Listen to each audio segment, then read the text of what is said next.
सत श्री अकाल। इस समय एमएलए बनी जो है डॉक्टर रामेश्वर सिंह जी हमारे साथ हैं। सर, पहले तो आप जिस तरह से काम कर रहे हैं उसके लिए मैं आपको बहुत मुबारकबाद जो है देना चाहूंगा कि कोई एक नेता तो हमें लग रहा है जो धर्म की राजनीति या हिंदू मुस्लिम नहीं बल्कि शिक्षा को जो है वो ज्यादा जो है वो जोर दे रहा है। मैंने आपकी एक वीडियो देखी थी, आप सरकारी स्कूलों में जा रहे हैं, सरकारी स्कूल की बिल्डिंग्स में जो पैसा लगाया है उनकी पोल पट्टी खोल रहे हैं।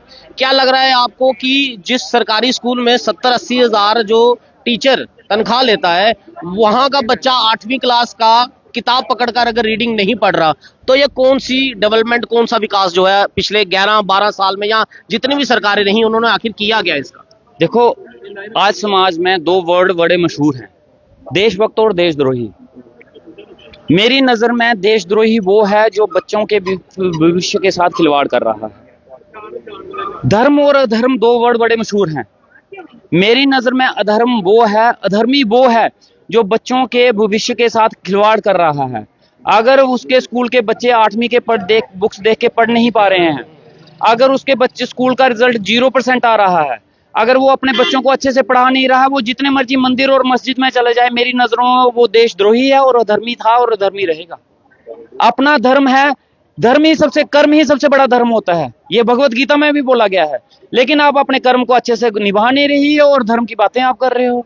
आपके हमारे स्कूलों की हालत ये है कि गवर्नमेंट स्कूलों के बच्चे बुक देखने के नहीं पढ़ पा रहे। उनको ये नहीं पता हमारे देश के प्रधानमंत्री कौन है और होम मिनिस्टर, और 8वीं 9वीं क्लास के बच्चे ये नहीं पढ़ पा रहे। तो आप किस चीज के और कौन से देश की बात कर रहे हो? तो ये देश को जो कहते हैं पढ़ेगा इंडिया तो बढ़ेगा इंडिया, ये कैसे बढ़ेगा इंडिया अगर इसी तरह से शिक्षा का स्तर जो है वो प्राइवेट स्कूल में तो बड़ा शिक्षा का स्तर बहुत अच्छा है, लेकिन प्राइवेट स्कूल जो है वो अमीर का बच्चा तो पढ़ लेता है। तो क्या ये मान के चलें कि देश में जिस विकास की राह पर शिक्षा को लिया जा रहा है, जो शिक्षा का बजट जो दिया जा रहा है, उसमें गरीब का बच्चा कहीं भी जो है दिखता नहीं है? देखो, पढ़ेगा इंडिया बढ़ेगा इंडिया को बदल के मुझे लगता है कि पढ़ाएगा इंडिया तो बढ़ाएगा इंडिया। पढ़ाने पे जोर दिया जाना चाहिए। जब तक पढ़ाएगा नहीं तो पढ़ेगा कैसे? जब तक पढ़ाने वाला ही नहीं है तो पढ़ने वाला कहां से आएगा? और गवर्नमेंट स्कूल में जनाब एक बात आप ध्यान में रख के चलिए कि गवर्नमेंट स्कूल में वही बच्चा आएगा जो गरीब है, वही बच्चा आएगा जिसके माँ बाप पढ़े लिखे नहीं है। अगर वो फाइनेंशियली थोड़ा सा भी स्ट्रांग है तो वो कभी भी आज के टाइम में गवर्नमेंट स्कूल में अपने बच्चे को नहीं डालेगा, क्योंकि गवर्नमेंट स्कूल की ये इमेज बन चुकी है कि गवर्नमेंट स्कूल में पढ़ाई अच्छी नहीं होती, जबकि गवर्नमेंट स्कूल के टीचर हाईली क्वालिफाइड हैं, पढ़े लिखे हैं। प्राइवेट स्कूलों में जाओ ग्रेजुएट टीचर मिलेंगे आपको, गवर्नमेंट स्कूलों में जाओ पोस्ट ग्रेजुएट PhD, लेकिन रिजल्ट देखो 0%। ऐसा क्या है फिर कि एक एमएलए जो है वो गवर्नमेंट स्कूल्स के ऊपर फोकस कर रहा है, लेकिन जिस सरकार को आपने समर्थन दिया है, वहां के जो कैबिनेट मिनिस्टर्स हैं वो बड़े बड़े प्राइवेट स्कूल के एनुअल फंक्शंस में रिबन काटने तो जा रहे हैं, चाहे वो हेल्थ मिनिस्टर हो जहां या कोई और मिनिस्टर हो या एजुकेशन मिनिस्टर हो, सभी जा रहे हैं, लेकिन सरकारी स्कूल की तरफ किसी का कोई ध्यान नहीं है। देखिए, मेरी जिम्मेवारी है बनी को लेके। मैं बनी से बाहर निकल के सियासत तब करूंगा जब मेरा बनी बिल्कुल सुधर जाएगा। मैं इंटरनेशनल लीडर तब बनूंगा जब मैं बनी की प्रॉब्लम सॉल्व आउट कर पाऊंगा। और मुझे लगता है कि बनी के इतने इश्यूज हैं, इतने प्रॉब्लम है कि इनको सदियां लग जाएंगे ठीक करने में। और मेरा वादा है उन लोगों के साथ कि मैं 5 साल में इस बनी को सुधारने, नया बनी बनाने की कोशिश जरूर करूंगा।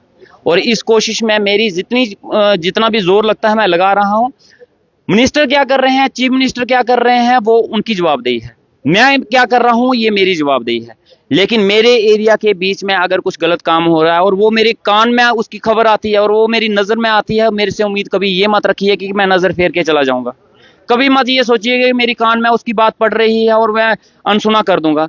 उसके ऊपर स्ट्रिक्ट एक्शन होगा, चाहे वो हॉस्पिटल डिपार्टमेंट है, चाहे वो एजुकेशन डिपार्टमेंट है, चाहे रेवेन्यू डिपार्टमेंट है। लेकिन फर्स्ट प्रायोरिटी मेरी अपनी एजुकेशन सिस्टम है, उसके बाद मैं हॉस्पिटल डिपार्टमेंट को इंपॉर्टेंस दूंगा, क्योंकि यही 2 डिपार्टमेंट है जिसकी सोसाइटी को सबसे ज्यादा जरूरत रहती है। मैंने देखा आज पहलगाम के अटैक के बाद पूरा कश्मीर या सरकार जो है वो कोशिश कर रही है कि टूरिज्म जो है वो कश्मीर में लूटे, लेकिन हमने बनी की भी बड़ी अच्छी तस्वीरें देखी हैं।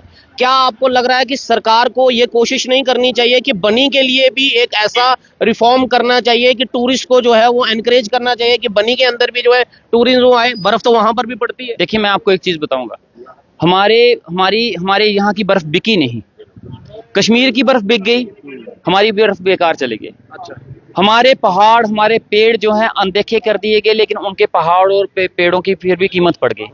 हम लोगों को, और कहीं ना कहीं हमारी मानसिकता ये है कि हम आ जाके सारा का सारा ठिकरा कश्मीर वालों पे फोड़ देते हैं। जनाब, वो कश्मीर से चुने हुए नेता हैं, कश्मीर वालों ने उनको वोट दिए हैं। फिर ये कहना गलत नहीं है कि अगर नेशनल कॉन्फ्रेंस को कश्मीर से अगर वोट मिला है तो वो कश्मीर का ही जो है वो करेगी, मुझे जम्मू वालों को नहीं करेगी। सुनिए, मुझे बनी से वोट मिला है, मेरी फर्स्ट प्रायोरिटी बनी होगी, ये याद रखिएगा। और अगर कहीं लगेगा कि बन्नी के साथ डिस्क्रिमिनेशन किया जा रहा है हाँ। और जम्मू के साथ डिस्क्रिमिनेशन बिल्कुल, किया जा रहा हम है बोलेंगे। तो सवाल उठाएंगे। बिल्कुल उठाएंगे, ये हमारी है। अगर हमारे साथ डिस्क्रिमिनेशन हो रहा है, बनी के साथ डिस्क्रिमिनेशन हो रहा है, मैं उसकी आवाज उठाने के बजाय कश्मीर वालों पे ठिकरा फोड़ता रहूं, तो मुझे लगता है ये कहीं जायज नहीं है। हमारी जिम्मेवारी है कि हमें अपनी आवाज खुद लड़नी है। कश्मीर वाले अपने हक के लिए लड़ते हैं, लेकिन हम उनके ऊपर सिर्फ उंगलियां उठाते हैं और अपने हक के लिए आवाज नहीं उठाते। मैं बनी की जब तक 5 साल की मेरी जिम्मेदारी है, बनी को हर प्लेटफॉर्म पे रिप्रेजेंट करने की कोशिश आपको लगता है केंद्र जो है वो भी कश्मीर पर ज्यादा फोकस जनाब, मैं आपको बोलता हूँ करता ही वही है। करता ही वही है। जम्मू की कोई इस परवाह 10 है? साल में तो जम्मू के जिन बीजेपी नेताओं को जिनको वोट मिला हुआ है उनका भी ध्यान नहीं है। देखिए, जम्मू में हमारी स्टेट टूटी, यहाँ डोल नगाड़े बजाएंगे, उन डोल नगाड़े बजाने वालों का भी बेड़ा गर्क हुआ, उनका भी कुछ नहीं किया गया। आ जाके इस 10 साल में G20 सम्मेलन हुआ, वहां पे मिस वर्ल्ड और पता नहीं कौन कौन से फेस्टिवल हो रहे हैं, वहां पे सारी मीटिंगें हो रही हैं, वहां पे जितने भी फेस्टिवल हुए सब श्रीनगर में हुए। जम्मू में क्या हुआ? कश्मीर का लाल चौक आज जाके देखो, वो लाल नहीं रहा है, वो कलरफुल चौक बन गया है।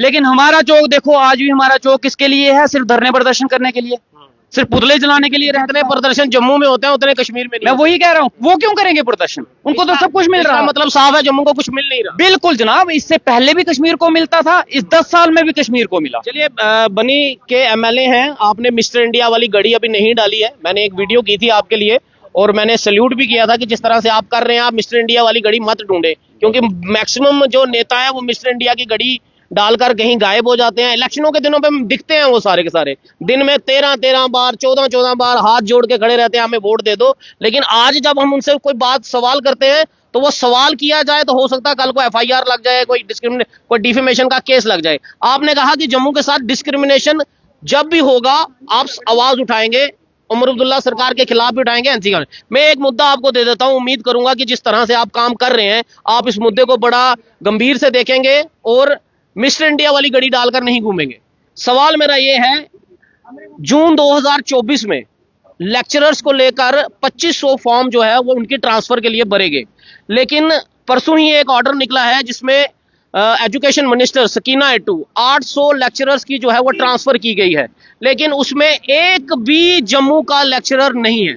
जितने लेक्चर्स ट्रांसफर हुए हैं सब के सब कश्मीर के हुए हैं, कहीं कोई नाम जम्मू का दिख ही नहीं रहा। अगर मुश्किल से एक नाम मैंने पढ़ा था, लेकिन मैक्सिमम 2500 अभी कई ऐसे जम्मू के हार्ड जोन में हैं या रिमोट एरियाज में काम कर रहे हैं। आपके कठुआ से कई लोगों के मुझे कॉल आए कि सर हमारे लिए खबर करो। मैंने सुबह भी खबर भी की।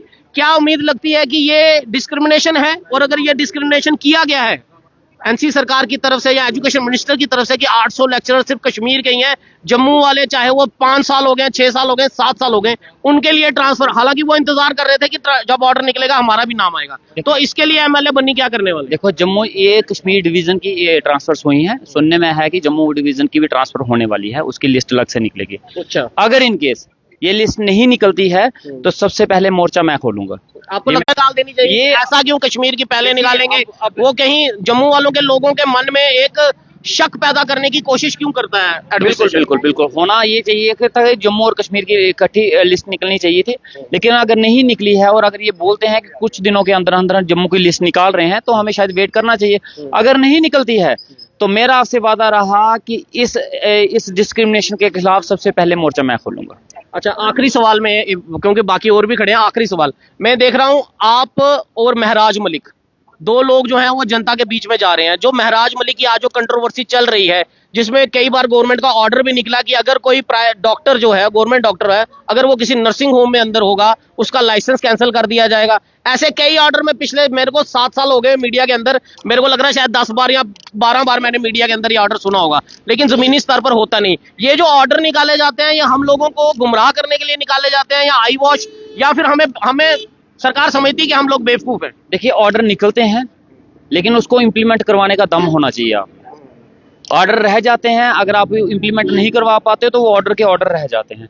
बिना ऑर्डर के भी आपको काम करवाने की आपको आप में कैपेबिलिटी होनी चाहिए। अगर आप उस चीज के लिए, हाँ, जब आप किसी आपको चीज लगता में है जो महराज मलिक बिल्कुल कर रहा है, सही जो- कर रहा है, जो भी उस पे जो एफआईआर कराई जा रही है वो गलत कराई जा रही देखो, जो भी आप रिफॉर्म लाने की कोशिश करते हैं, चेंजेस लाने की कोशिश करते हैं, तो सोसाइटी में आपके ऊपर एलिगेशन लगते हैं, आपके ऊपर डिस्क्रिमिनेशन होता है, आपके साथ भेदभाव होने की कोशिश, बड़ा कुछ होता है। लेकिन शुरुआत कभी ना कभी तो करनी पड़ेगी। आज नहीं तो कल वो शुरुआत करनी पड़ेगी, और शुरुआत का ये हिस्सा है, तो ये चलता रहेगा। चलिए, दो नेता हैं जो मिस्टर इंडिया की घड़ी डालकर नहीं घूम रहे हैं। एक एमएलए बनी दिखते हैं और एक हमें महराज मलिक दिखते हैं। लेकिन अगर महराज मलिक सही कर रहे हैं तो उस पर क्यों एफआईआर? सरकार के ही ये ऑर्डर है कि अगर कोई गवर्नमेंट डॉक्टर जो है, अगर वो किसी प्राइवेट क्लिनिक में काम कर रहा है, अपनी सरकारी सेवाएं नहीं दे रहा, और वो एक प्राइवेट क्लिनिक में जाकर अगर वो काम कर रहा है, तो उसका लाइसेंस कैंसिल कर देना चाहिए, या उस पर जो है कड़ी से कड़ी कानूनी कार्रवाई करनी चाहिए। लेकिन ऐसा दिखता नहीं है। दिखता है तो सिर्फ डिस्क्रिमिनेशन, दिखता है तो किस तरह से गरीब को दबाया जाए, दिखता है तो वो जो नेता जनता के लिए आवाज उठा रहा है उसको दबाने के लिए कितनी एफआईआर उस पर करनी चाहिए, कितने मुकदमे उस पर करने चाहिए। लेकिन ऐसे भी नेता हैं जो बेतुके बयान दे रहे हैं, जिन पर कोई कार्रवाई जो है नहीं हो रही, उस पर भी बातचीत करेंगे। लेकिन फिलहाल अभी तक उम्मीद यही है कि जो एमएलए बनी हमें दिखे हैं, वो मिस्टर इंडिया की घड़ी अभी तक उन्हें नहीं मिली। आज वो जम्मू के प्रेस क्लब के यहाँ पर थे। उम्मीद करेंगे इसी तरह दिखते रहें, इसी तरह जनता को दिखते रहें, और इसी तरह जनता के मुद्दों को उठाते रहें। जय हिंद।